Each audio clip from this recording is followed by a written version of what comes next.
Seja bem-vindo ao nosso projeto de Casa em Casa. E nós estamos iniciando o ano de 2022 com uma nova série de mensagens. O ano passado foi muito bom, muito interessante, onde nós contamos a história da fé. Então partimos de Gênesis, fomos aí através da história narrada então pelos livros históricos, chegamos ao Novo Testamento, fomos através da história da igreja. Então foi muita informação. Eu acredito que para a nossa comunidade, a maioria de vocês, foi muita informação muito nova. Pois bem, o ano se passou e nós estamos em 2022 e nós vamos falar sobre oração, orar mais ação. E não teria como iniciar, quando eu comecei a pensar como iniciar esse tema, então eu fui ler. E eu estou lendo alguns livros sobre oração e eu achei muito interessante que um deles começa falando sobre o orante ou o orador, aquele que ora. Seja lá a expressão que você usa, aqui particularmente vou usar o orante, tá bom? A pessoa que ora. Então, se você ora, você é um orante, tá bom? Como você ora? O que é oração? Quais são os mistérios da oração? Por que orar? Se devorar, quanto tempo devorar, por que devorar, o que não devorar, enfim. Essas e muitas outras perguntas sobre oração eu pretendo responder com vocês ao longo desse ano. Então, calma, respira, porque vem aí uma longa jornada sobre uma conversa sobre oração. Mas fique em paz, nós não vamos... Não vai ser algo tedioso e maçante, eu garanto para você que vai ser algo muito legal. Talvez você nunca pensou em oração como você vai pensar esse ano, estudar esse ano. Diante de tudo isso, nós vamos começar com uma frase do apóstolo Paulo, quando ele está terminando a primeira carta de Paulo aos Tessalonicenses, a igreja que se encontra lá em Tessalônica. Alguns vão dizer até que essa foi a primeira carta de Paulo. Eu, particularmente, acredito que Gálatas foi a primeira carta. Como nós não estamos discutindo isso, vamos para o finalzinho da carta de Paulo aos Tessalonicenses. Capítulo 5, os versículos 23 a 25, mas a expressão do versículo 25 é que nós vamos nos ater. Então, depois de tudo que Paulo falou, a igreja de Tessalônica, eles estavam... meio que querendo largar a fé, então Paulo fala que Jesus está para voltar, para eles se manterem firmes, ele vai dar conselhos, e aí no último capítulo ele dá conselhos finais, numa perícope, a partir do verso 12 ao verso 19, até o verso 22, e no 23 ele faz a saudação final. Então a saudação final de Paulo, bem conhecida, mas tem esse trechinho aqui que eu quero destacar para você. E agora... Ou seja, depois de tudo que eu disse para vocês, e agora que o Deus da paz os torne santos em todos os aspectos, e que o espírito, a alma e o corpo de vocês sejam mantidos irrepreensíveis até a volta do nosso Senhor Jesus Cristo. Olha só o que Paulo está chamando os irmãos a fazerem. Ele é meio que uma oração pedindo para que o Deus da paz torne aqueles irmãos santos em todos os aspectos. E aí ele vai falar sobre o ser humano e ele vai tratar sobre espírito, alma, corpo. Essa não é uma discussão que a gente entra aqui, mas sobre o ser na sua forma integral, que nós, ou que a igreja de Tessalônica, seja mantido irrepreensíveis até a volta do nosso Senhor. É um pedido muito grande. Quem pode se manter irrepreensível até a volta de Jesus? Ou irrepreensível até a hora da morte? Versículo 24, ele vai dizer: aquele que o chama fará isso acontecer, pois ele é fiel.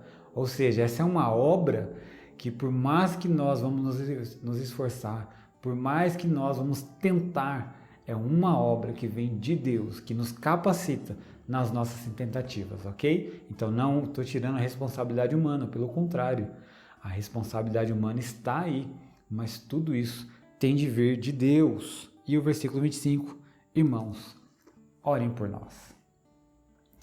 Interessante porque quando a gente vai notar a vida do apóstolo Paulo, você percebe alguém de muita fé, de muito alguém disposto pelo reino. Ele sofreu muito pelo reino.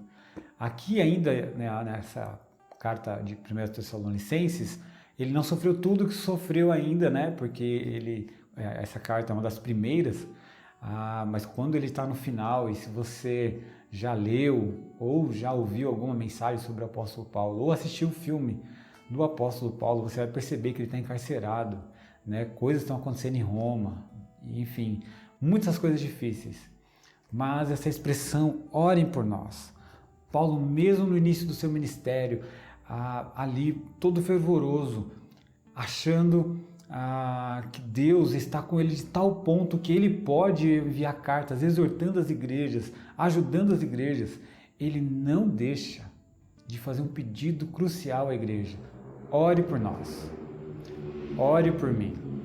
A oração é fundamental e eu quero tratar algumas coisas que nós precisamos ter enquanto orantes, pessoas que nos ajoelhamos ou fechamos nossos olhos, pessoas que como um todo leva tudo que temos e somos diante de Deus em oração. Como definir oração? Eu acho que o Bounds foi bem preciso quando disse que não dá para definir oração em uma frase. Mas, resumindo o que ele disse, é que a oração tem a ver com todo o ser humano, tudo que constitui o ser humano, ou seja, seus pensamentos, ações, emoções, tudo que você imaginar que constitui um ser humano, diante de Deus, entregues a Deus, sem reservas. Ou seja, quando nós nos pomos diante de Deus, com tudo que temos e somos, isso é uma oração. Se você pegar as pessoas mais ilustres sobre oração, são pessoas que tiveram as orações atendidas por Deus. Por quê? Porque vamos pensar o seguinte, se na oração está você e Deus, e tem alguém para mudar, quem deve mudar? Deus ou você? Pois é, o nosso problema é que nós vamos orar achando que Deus é o desviado e a gente precisa converter Deus às nossas decisões. E esse é um problema comum, então a gente começa do pressuposto que Deus não sabe o que está fazendo, nós temos a consciência do que é certo, então nós partimos do ponto em que eu preciso falar para Deus o que Ele precisa fazer, porque se eu não falar para Deus, Ele fica sentado do trono e a minha oração que vai mover a mão de Deus. Pois é, meus irmãos, isso é um equívoco na oração, não é bem assim. As pessoas mais ilustres nesse sentido de oração, que tiveram as respostas atendidas, foram pessoas que deixaram ser transformadas por Deus. Então, quando ocorre essa transformação no ser, eu começo a pensar os pensamentos de Deus.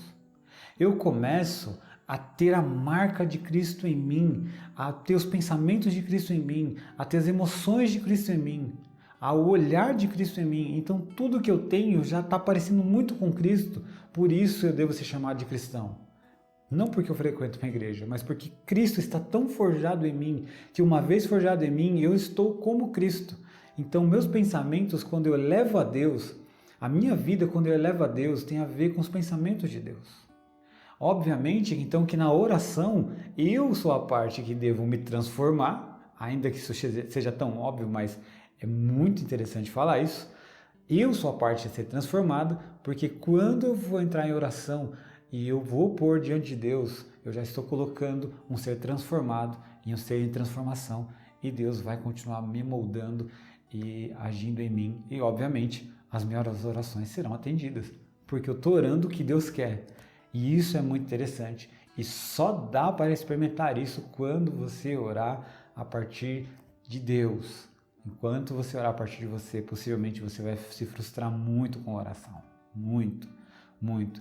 As igrejas por aí não têm ensinado a gente orar como se deve. Eu espero que você pegue essa oportunidade que nós vamos estudar sobre oração e faça disso não só um estudo, mas uma vida de oração. E você vai entender muito melhor do que eu estou falando, você vai sentir isso na sua vida.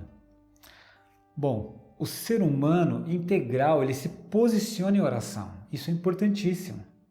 Porque se você pega Daniel, ele se ajoelhava, né? Ele orava 3 vezes ao dia, então ele se ajoelhava. Salomão se ajoelhou na oração de dedicação do templo, lá em 2 Crônicas 7,13. Nosso Senhor Jesus se prostrou no Getsemane, Mateus 26,36. O que significa isso? Significa quando eu orar, eu devo me prostrar? Eu devo ficar de joelho? Não, significa que quando eu oro, eu me prostro porque eu entendo que diante de mim está Deus. E quando eu faço isso com as minhas palavras, eu não vou determinar nada para Deus. O que vai acontecer é que a minha alma vai se curvar. E aí não importa se eu vou estar de joelho, mas o meu ser inteiro se curva diante daquele que é digno de ser louvado, digno dos meus pensamentos transformados, digno de eu elevar, de eu parar toda a minha vida para poder louvá-lo, para poder buscá-lo em oração, para ter intimidade com ele. Então, a primeira lição que a gente precisa entender é que eu, o orante, eu preciso ser transformado dia após dia, para que as minhas orações sejam ou encontrem junto com a vontade de Deus. O orante precisa ser transformado. Assim como todo ser é envolvido na oração, todo ser também recebe os benefícios da mesma. Não tem como a gente orar e ser transformado e aquilo ser tão maravilhoso que a consequência disso, na verdade, são as bênçãos decorrentes disso. E quais são essas bênçãos? Comunhão com Deus, paz com Deus, paz com os outros. Alguém que está diante de Deus é alguém que está diante dos outros. Então, nós, enquanto orantes, nós devemos nos moldar a Deus. E a gente vê isso ao decorrer de toda a Bíblia. Por exemplo, quando a gente pega bem no início, Gênesis, quando Caim e Abel vão entregar suas ofertas, Deus nega Caim sua oferta e Deus recebe Abel e sua oferta. Porque antes de Deus receber qualquer coisa nossa, a oferta, a oração, Deus nos aceita ou Deus nos rejeita. Então, a primeira palavra é essa: nós orantes, nós temos que moldar a Deus e não querer moldar a Deus. 3 perguntas e com isso nós encerramos. Primeira pergunta: como devo orar? Será que ajoelhado, em pé, sentado? Como devo orar? 2. Qual é a melhor posição para se orar? Né? Tem muito a ver com a pergunta número 1. E número 3, qual é o tipo de oração que Deus ouve? Será que Deus ouve uma oração arrogante? Será que Deus ouve orações que estão determinando Ele a fazer as coisas? Ou Deus ouve pessoas inteiras diante dEle? Pessoas que se curvaram todo o seu ser, toda a sua alma, tudo o que tem diante de Deus. Enfim, é isso. Que Deus abençoe e boas reflexões.